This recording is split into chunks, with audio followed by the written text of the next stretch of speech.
Bloomberg Audio Studios. Podcasts, radio, news. You're listening to the Bloomberg Balance of Power podcast. Catch us live weekdays at noon and 5 p.m. Eastern on Apple CarPlay and Android Auto with the Bloomberg Business app. Listen on demand wherever you get your podcasts or watch us live on YouTube. Clearly, markets have seized on the narrative that emerged from a phone call President Trump had with a CBS journalist yesterday, the idea that the war could be over very soon, that he thinks that the objectives are getting close to complete. Pretty much. And that's a quote. Of course, that doesn't necessarily match the rhetoric we got from President Trump when he spoke in Florida yesterday on the idea that, yes, the U.S. is winning, but there is more to be won, that they want to see some degree of completion of the mission here, though that may not still be clearly defined. And all the while, we hear from the Defense Department, or the Department of War, as Pete Hegseth likes to call it, that things are only intensifying in terms of our operations when it comes to Iran, not easing up. This was Secretary Hegseth at a briefing this morning. Today will be yet again our most intense day of strikes inside Iran. The last 24 hours have seen Iran fire the lowest number of missiles they've been capable of firing. We will not relent until the enemy is totally and decisively defeated. On to Truth Social, the president of the United States earlier today, if Iran does anything that stops the flow of oil within the Strait of Hormuz, they will be hit by the United States of America 20 times harder, in all caps, than they have been hit thus far. A far cry from the war being very complete. Bloomberg's Washington correspondent Tyler Kendall is on the North Lawn of the White House to begin our coverage this hour. Tyler, how do we rationalize the rhetoric coming from the Pentagon, the White House, and Iran, which now says it's not interested in a ceasefire right now? Well, Joe, I think both of you really set it up perfectly that there seems to be a little bit of tension here when it comes to a potential timeline. Now, President Trump outlining yesterday that the U.S. is ahead of schedule, in his words, when it comes to achieving its objectives, but that he doesn't expect the conflict to be resolved this week. Then pair that with Secretary Pete Hegseth earlier today outlining that the U.S.'s will to achieve its goals are endless, but he said that this operation is not going to be endless. And we heard him reiterate how the U.S. is measuring progress, perhaps outlining those goals, including destroying Iran's ballistic missile program, but also the industrial base used to create those weapons, destroying Iran's naval and Navy capacity, and then making sure that Iran will not be able to ever deploy a nuclear weapon. So we're looking for some sort of update when it comes to how the U.S. is actually measuring how it is working towards these targets. As Pete Hegseth said earlier today, that the U.S. has so far hit more than 5,000 targets in Iran. But then, as you mentioned, we got this statement from the Speaker of Iran's parliament saying that they absolutely not are looking to negotiate and have a ceasefire. And then I'll also point you to a statement overnight from the IRGC saying that the military intends to continue to block oil flows and exports when it comes to the region. And you mentioned President Trump's post on Truth Social earlier today. Yesterday, we heard him say actually that we could see the list of U.S. targets widen to hit electricity infrastructure if disruptions in the Strait of Hormuz do continue. And by most metrics, they are. Traffic in the Strait has effectively come to a halt. As Joe and Kailey, Bloomberg News reporting this morning that it appears that electronic warfare is now being deployed to jam the signals in the Straits, which is only complicating the matter more for those vessels that are supposed to be heading through. Well, it's incredible, Tyler, as a red headline just crosses the Bloomberg terminal that oil is extending declines. We are now down 15% on the day, trading back near $80 a barrel on WTI. This is a far cry from where we were just at this time yesterday, certainly from the early trade Sunday into Monday, which speaks to the idea that President Trump clearly is cognizant of the market. If the Strait of Hormuz cannot be opened up in the near term, what other action domestically do we understand the administration may be prepared to take when it comes to gas prices, which are still higher than they were when this conflict started, even with the declines we are seeing? Well, I'll actually give you first the international coordinated effort that we could see as the G7 did ask the International Energy Agency today to draw up scenarios about potentially drawing down those emergency stockpiles. And President Trump himself has said that the U.S. is looking at some other potential options, right? He had floated the idea that we could see the U.S. Navy escort tankers through the strait. I'll point out that the chair of the Joint Chiefs of Staff, Dan Kane, was asked directly about this and said that the military was prepared to draw up scenarios if that option ended up being fulfilled or asked by the president, but it doesn't seem that that scenario has been built just quite yet. And then people familiar with the matter telling Bloomberg News just yesterday that there are these other tools in the toolkit that the administration is eyeing, including potentially a federal gas tax holiday. I'll point out that that would require congressional approval. We could also see potentially some intervention in the oil futures market. And then this idea that we could actually see a tapping of strategic reserves amid some questions about replenishing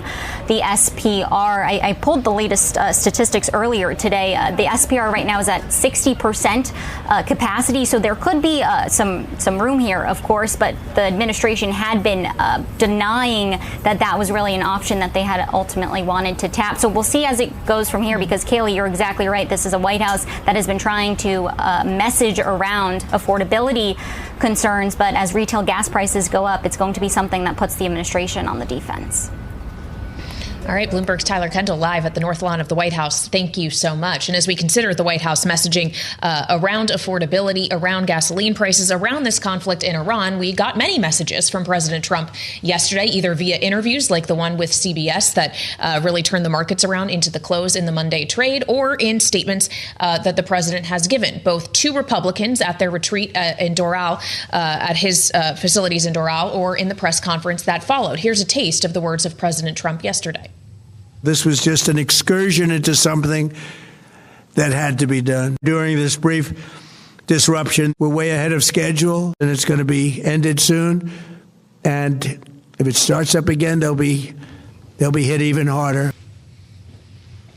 So we want to speak now with someone who was there in the room where the president spoke yesterday. Congressman Marlin Stutzman is with us. He's a Republican representing Indiana's 3rd District, joining us live from Doral, and we appreciate it, sir. Welcome back to Balance of Power here on Bloomberg. When you heard the words of the president, both in the ones directly to you and your House colleagues and in the press conference after, do you have a sense of clarity as to when exactly this conflict is going to be wrapped up and what we will have achieved at the end of it, what we still may have yet to achieve?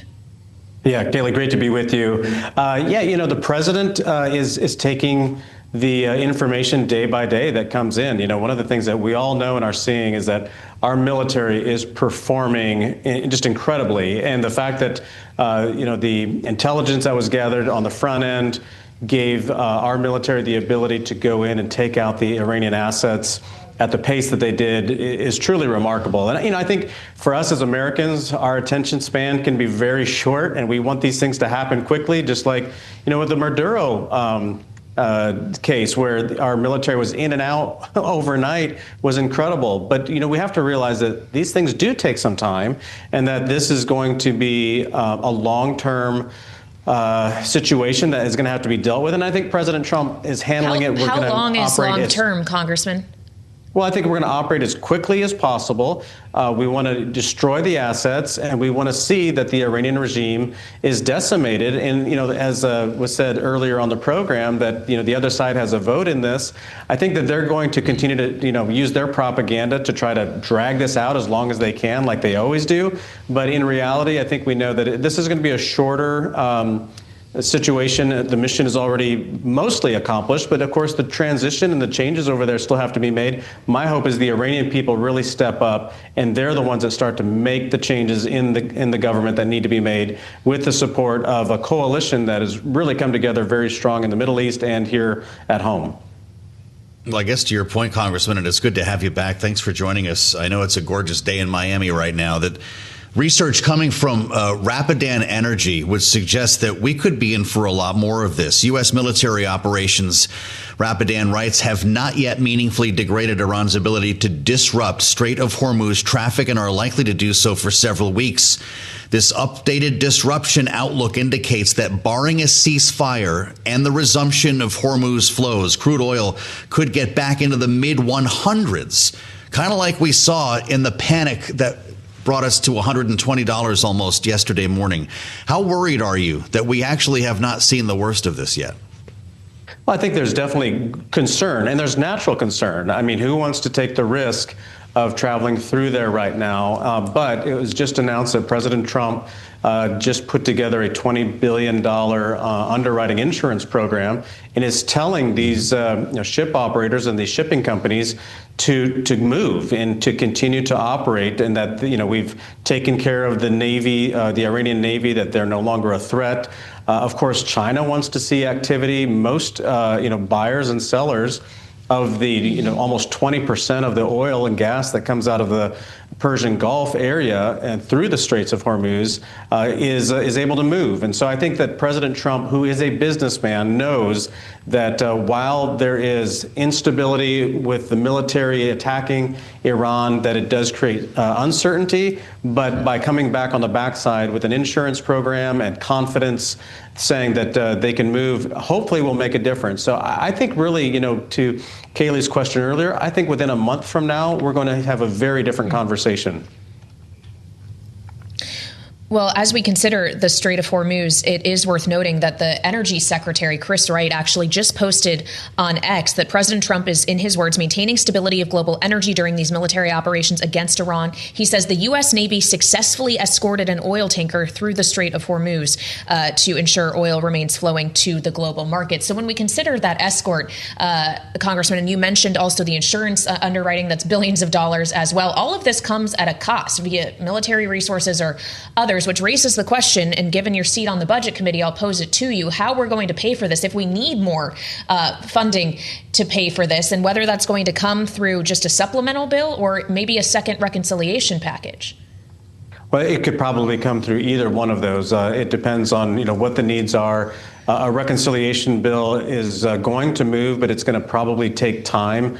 Now, one thing that we have seen is that getting things through the Senate, sometimes you have to package them together, like we did with the one big beautiful bill. There may have to be a second big beautiful bill to be able to move through. But if it's a supplemental, I think that there will also be strong Republican support. And I think that the fact is that President Trump he moves quickly. He wants to find solutions and get things moving without as little disruption as possible. But as we all know, that the markets get scared, people don't want to take the risks, and so there is going to be a price to pay for that. So I would answer that with stability there comes a price. It's much easier for terrorists to shoot a $2,000 rocket when we have to have a $200,000 rocket to respond to it, to knock it out of the sky. So safety and security does come with a price tag, and I think that that's why it's important to do this now before we ever gave Iran a chance to have a nuclear weapon,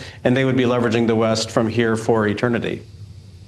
I'd love to ask you about the messaging conversations that you're having at the retreat, Congressman, but just quickly, do you expect that supplemental request from the White House this week, as some had reported? I don't know if it'll be this week. I think they're probably still analyzing a bit, but you know what? They may have the numbers that come from the Department of War. They have a pretty good idea of what the daily costs are. But I think that, I would suspect maybe over the weekend or the request comes, and then we'll have to take it up next week when we get back to Washington. But I think that there's a lot of positivity around the actions, the mission that has been accomplished in Iran. Just watching the Iranian people here in America, the Iranian Americans that are celebrating because this regime is being changed. I don't have any problem saying that there needs to be a change in regime in Iran, and the fact that we have taken out the military capabilities that they've had, the nuclear capabilities that they were working on, giving the Iranian people a chance. I think that the Iranian people are the real difference makers here that are going to really guide the direction of Iran. Just like I said, the same thing with Syria. And Syria is making a good move in the right direction. So having opportunity for the people will produce good results, I hope. Well, we're covering the globe here, and I want to ask you about the Ayatollah's son now, Congressman, and that's the issue. We've now talked for about 10 minutes, and we haven't brought up the issue of affordability. In our remaining moment, are you having conversations there? Is there a plan for members like yourself in the Republican conference to message around this war when it comes to affordability in America?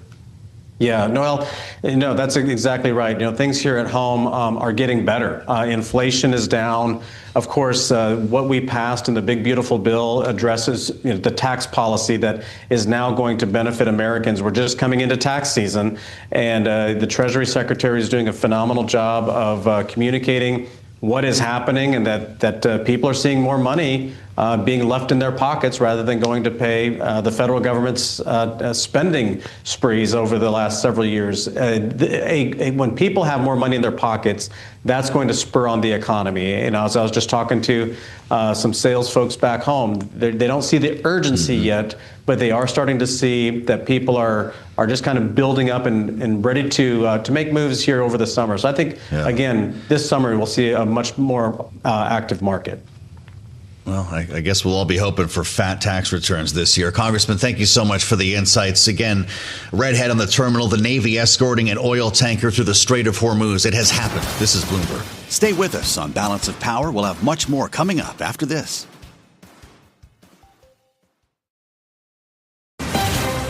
You're listening to the Bloomberg Balance of Power podcast. Catch us live weekdays at noon and 5 p.m. Eastern on Apple CarPlay and Android Auto with the Bloomberg Business app. Listen on demand wherever you get your podcasts or watch us live on YouTube. We track this remarkable move in oil. Yes, it was an outsized move to the upside yesterday before a complete reversal on the headlines from Trump's interview, a conversation with CBS suggesting the war could end soon. Now, even more downward pressure coming today, and the leg lower continuing after this headline from the Energy Secretary, Chris Wright, who says the Navy has successfully escorted a tanker through the Strait of Hormuz, which, of course, President Trump suggested the U.S. Navy would be willing to do in order to combat higher oil prices, which when he launched these combat operations when it comes to Iran over a week ago, he said he anticipated. This was the president yesterday evening. I knew oil prices would go up if I did this, and they've gone up probably less than I thought they'd go up. We're also waiving certain oil-related sanctions to reduce prices. When the time comes, the U.S. Navy and its partners will escort tankers through the strait if needed. And here we are. It's actually happened, as Kailey mentioned, the president adding some thoughts on Truth Social to write, if Iran does anything that stops the flow of oil within the Strait of Hormuz, they will be hit by the U.S. 20 times harder than they have been hit thus far. Additionally, we'll take out easily destroyable targets that will make it virtually impossible, he says, for Iran to ever be built back as a nation again. Death, fire, and fury will rain upon them. We assembled our political panel for their take. Bloomberg Politics contributors Rick Davis, Republican strategist, partner at Stone Court Capital, and Jeannie Shen Zeno, democracy visiting fellow at Harvard Kennedy School's Ash Center, with us for more on this. Rick, when you hear the rhetoric from the president, and you see now that we're actually escorting tankers through the strait, this is essentially a no-fly zone that we're standing up here. Can we afford to do this for weeks? Well, it's certainly within the capacity of the Fifth Fleet, our Navy presence in the Gulf, to be able to carry out these maneuvers. They train this, they do war games around it, they know what they're doing, and it's no easy task. The Gulf is a very shallow body of water.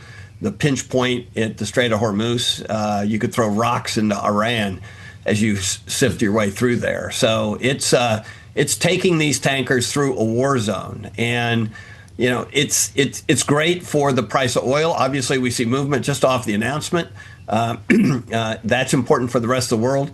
But I would worry that this is an escalation on the part of the military, a new phase of the war, where we're putting our service members and our military at risk in order to deliver oil to who? Mostly this oil goes to Asia, and half of it goes to China. And I think that's a real political risk for the president if anything happens. Well, and the president was saying that out loud in his press conference yesterday, Jeannie. He actually said this really is standing to benefit China, that it's an honor to do it. How does that message ring here at home? Not well. It was, on top of saying he knew oil prices were going to go up, he is saying that this is going to benefit China. He said so many things during that press conference that were really Orwellian to the point that you couldn't really make sense of them. At one point, he said we could do it the easy way or the hard way. And I think the hard way is the easy way. And you just stop and think, what is he talking about? And so none of this works for him politically. It is a risk. It is an escalation for the U.S. Navy to do this. And it is an escalation just hours after the president said this thing was near over. And oh, by the way, we're going to keep going. So it's hard to know what to make of it, except this is bad for the United States. It's bad for him politically. And I guess the winner here, thank you, Donald Trump, is China. Well, the old don't take him literally, take him seriously line. Rick Davis is even challenged by what we've heard in the last 24 hours. The war was very complete, according to what he said yesterday. And now we're doubling down to what Pete Hegseth calls the most intense day of bombing yet. Assuming that the military is outperforming, and that has been the report from every quarter, what about the rhetoric and the way voters are supposed to interpret what they're hearing? The president did hold a news conference last evening, and it was a bit of a weave. Does the administration need to be more direct, more on point with the American people? Sure. I would say that at best, the communication strategy around this entire thing has been stressed out. President never went to the American public at the beginning and said, this is why we are doing what we're doing. This is why I have asked to spell our blood and treasure in a place like Iran. This is why it's important to the American people. So that didn't get done. So since then, it's been pretty much backfilling. This is what happened today. And sometimes it's good news, sometimes it's bad news. Certainly the bad news the public tracks is how many American service personnel die in this effort, because that is the most sensitive political issue in America ever. And so, yeah, I don't think this administration is really on top of their game. Pretty clear last night, the president was saying things that were not echoed by the Secretary of War today. This is always the challenge with doing press briefings. You expose yourself to inconsistencies within the administration. So it's incumbent upon this administration to communicate clearly to the public, and it's on them if they don't. And in an election year like this is, it makes it even more important. So we'll see whether or not they sort of get their comms act together. But right now, they seem pretty spread thin on that. Well, and to this point, there's new polling out from Ipsos around public sentiment around the war in Iran. Overall, just 33% of those polls say that President Trump has clearly explained the goals of U.S. military action in Iran. 64% said the administration has not adequately explained the objectives or haven't done so clearly. And to Rick's point, Jeannie, there was also overwhelmingly 54% or very 31% somewhat concerned about risk to the lives of American military personnel. There's concern in here about the cost of military action and the economic impact here at home. The vast majority are concerned about that. But President Trump has suggested that he doesn't care about polling around this issue. So I wonder, when we think about the tone shifts we have gotten from the president, whether or not they're consistent, if you think that is more reflection of political reality or market reality, market forces that the president is considering. Primarily to market forces. He does care an awful lot about his own image, his legacy, how he is viewed in the media and in polls. But of course, he discounts the polls that don't show him favorably, and he, holds up those that do. So I'm not surprised with these really bad numbers out of Ipsos, out of Quinnipiac. I mean, it is across the board. He is, of course, going to say, oh, these polls don't matter. And I think just to step back and say, the president spoke for 90 minutes yesterday, Kailey, and you and Joe listened to the entire thing.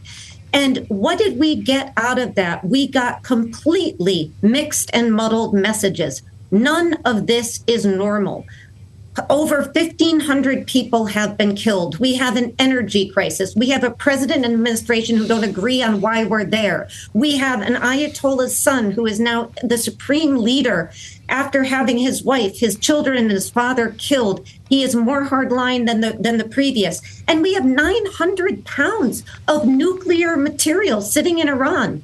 And they are saying, job is almost done. This is looking great. None of this is normal. None of it makes sense. And the American people are right when they say, we do not support what is going on here. And they need a Congress to back them up in that.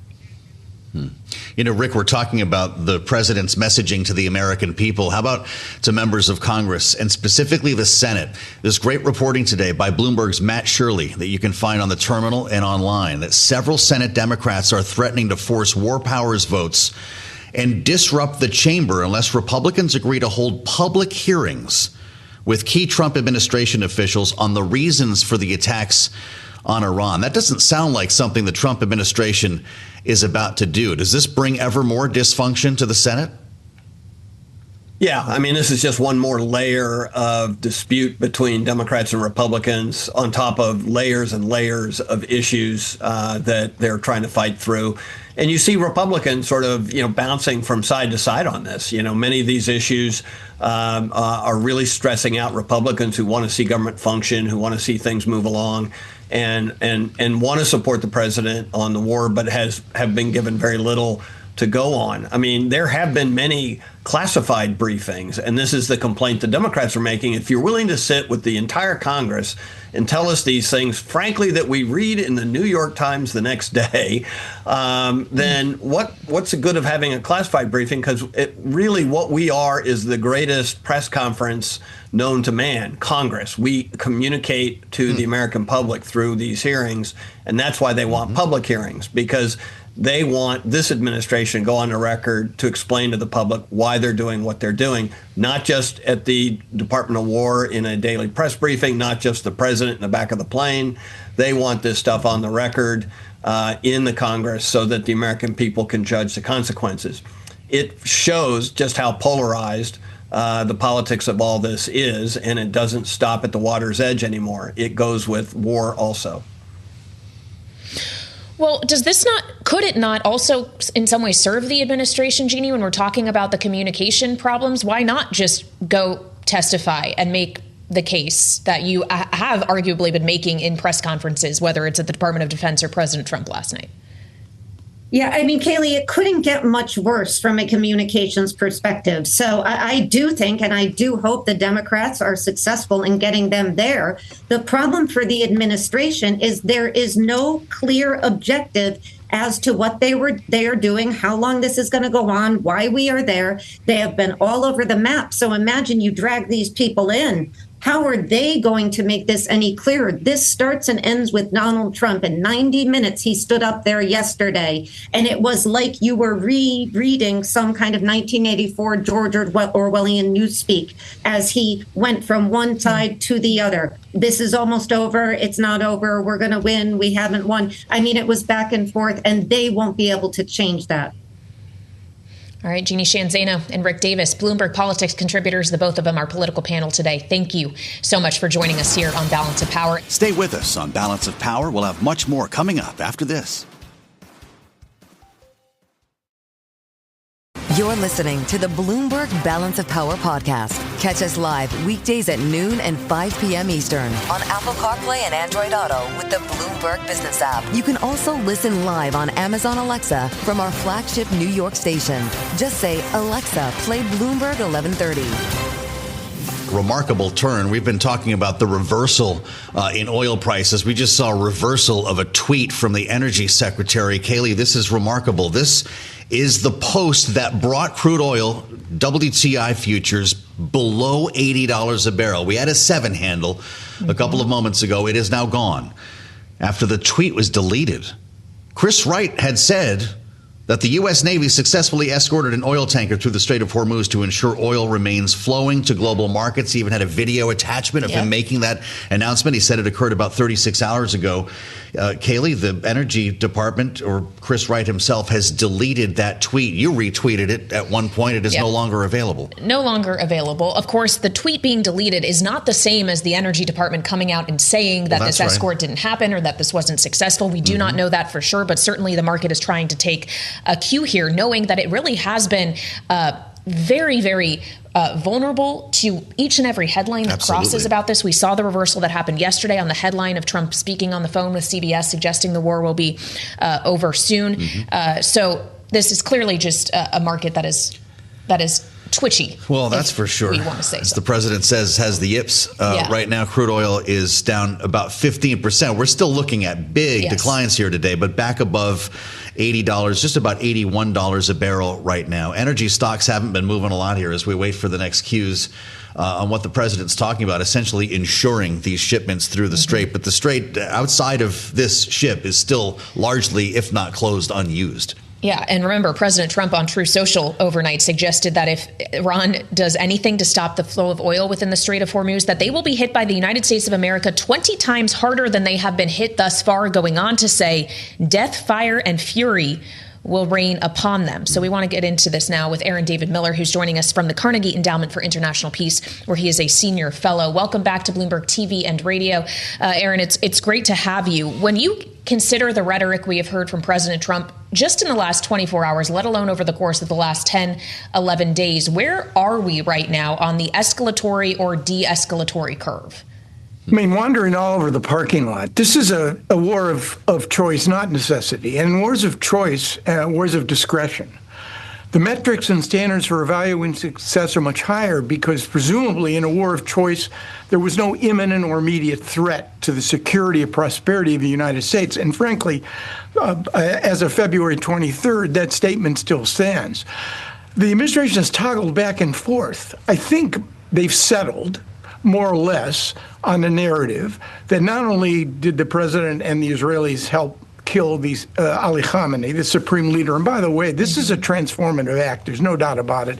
Iran is not going to be the same country after the decades rule of a guy who basically championed death to Israel, death to America, used proxies to spread Iranian influence in 4 or 5 capitals, and frankly bankrupted the country by the pursuit of a nuclear weapon, or at least a nuclear weapons program.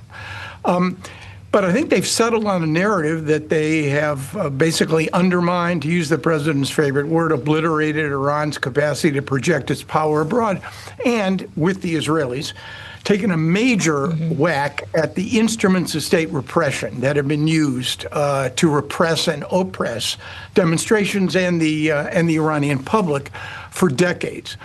Regime change? No. I think after 11 days, it seems to be clear that the headline is the trend line. That this regime, the IRGC, and remember, to control Iran, you need access to money, you need access to guns, and you need access to oil. And the fact is, there's only one organization, security services, and the IRGC, that has that sort of influence and power. So 11 days in, I mean, can we speculate? The war could be over next week. It could last for another several weeks. This is the problem with a war without defined objectives. Well, so we have a new supreme leader. The regime is holding, as you're pointing out here, Aaron David Miller, and we wanted to talk to you about some of the sunlight that we're finding between U.S. and Israeli objectives. Does the Ayatollah's son, the new supreme leader, have a price on his head? Does he need to stay indoors for the foreseeable future? Yeah, I would think, Hassan Nasrallah, the head of Hezbollah, the Israelis killed in the fall of 2024. His successor, Hashim Safaeddin, lasted 6 days. Maybe Mujtaba Khamenei will last longer. But I think, no, the Israelis are going after leadership targets. They live in the neighborhood. And on this one, look, let's be clear. We're Venus, the Israelis are Mars. the Israelis really do have an existential threat should Iran actually cross the nuclear threshold from a threshold weapon state to an actual weapon state. So they're in that respect, Benjamin Netanyahu, I think, would like to see the war last for another several months, so the Israelis can continue to degrade not just Iran's ballistic missile production and its inventory, but their leadership targets as well. But make no mistake, when Donald Trump decides the war is over, Benjamin Netanyahu will comply. Rarely has an American president, and I worked in administrations from Jimmy Carter to Bush 43, and I'd throw in Obama and Biden into that mix. Rarely, if ever, has an American president had more leverage over an Israeli prime minister. Because for Netanyahu, the one organizing principle in 2026 is not Iran, it's not Gaza, it's not Lebanon. It's re-election.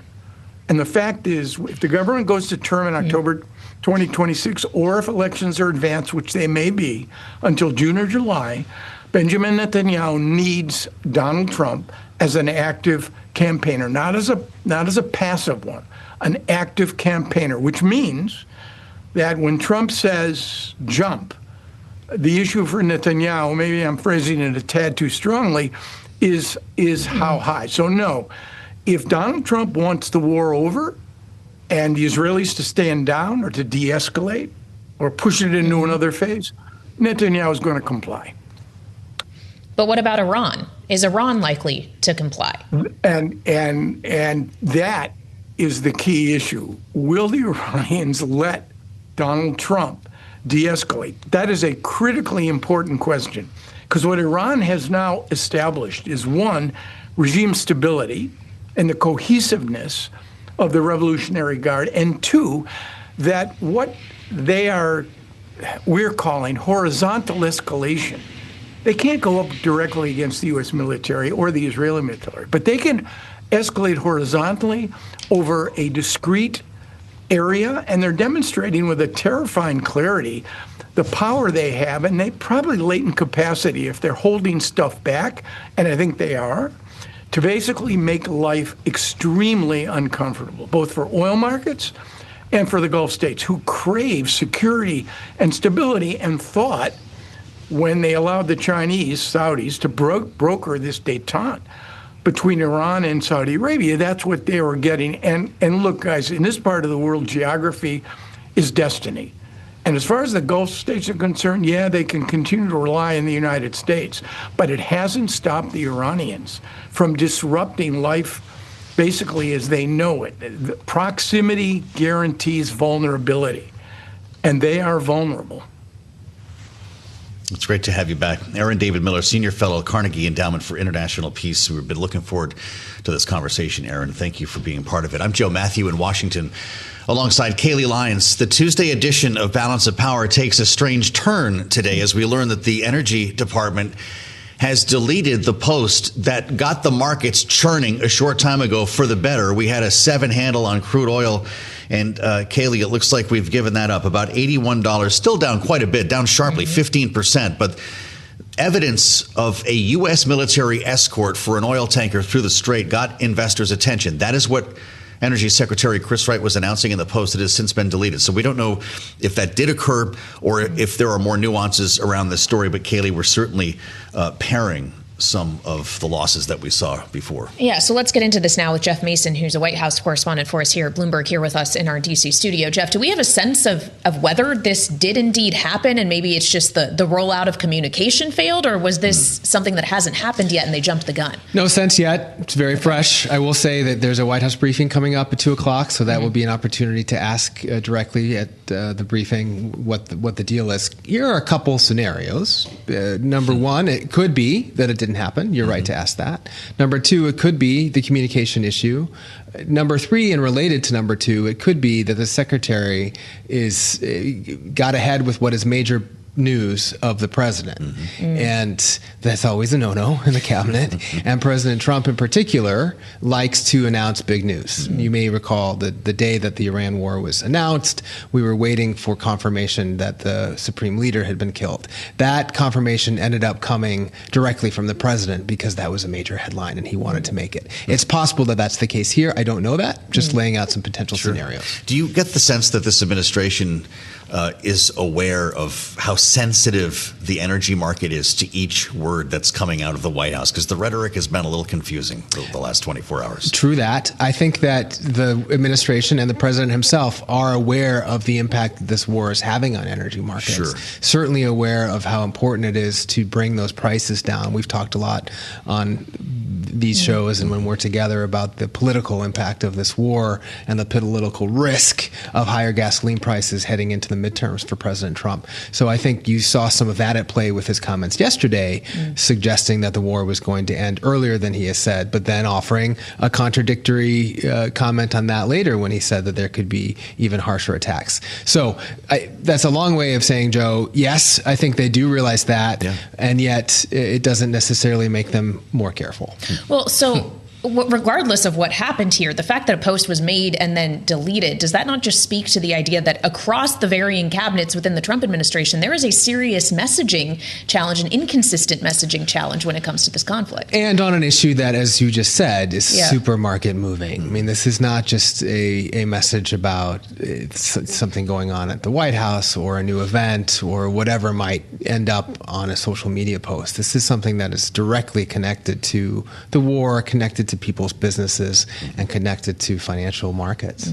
So we're going to be hearing from the press secretary momentarily, top of the hour. We're supposed to have a White House press briefing, whether it begins on time or not. As someone who spent a lot of time in that front row, what is her job today, and what's the question you'd be asking? Well, I think because of the news that we just are talking about, I think my first question would be just that. Did this actually happen? Can you tell us what happened? You know, what ship it was? How did it go? And if not, then how in the world did it come out already and have to then be deleted by the energy secretary? Also, if it happened and you're confirming that, then why was the post deleted and what's the backstory there? And would you expect an answer? Not necessarily. Okay. Oh, Joe, you're putting me on the spot here. I think definitely she will come out with some kind of information about this. She can't really not come out without information about it, but we may not get all the backstory. Yep. All right. Well, we'll keep tabs on what is said in that briefing room with the help of Jeff Mason. Thank God you're on board, and thank you for jumping in here in the clutch with great analysis, as always. Thanks for listening to the Balance of Power podcast. Make sure to subscribe if you haven't already at Apple, Spotify, or wherever you get your podcasts. And you can find us live every weekday from Washington, D.C. at noontime Eastern at Bloomberg.com.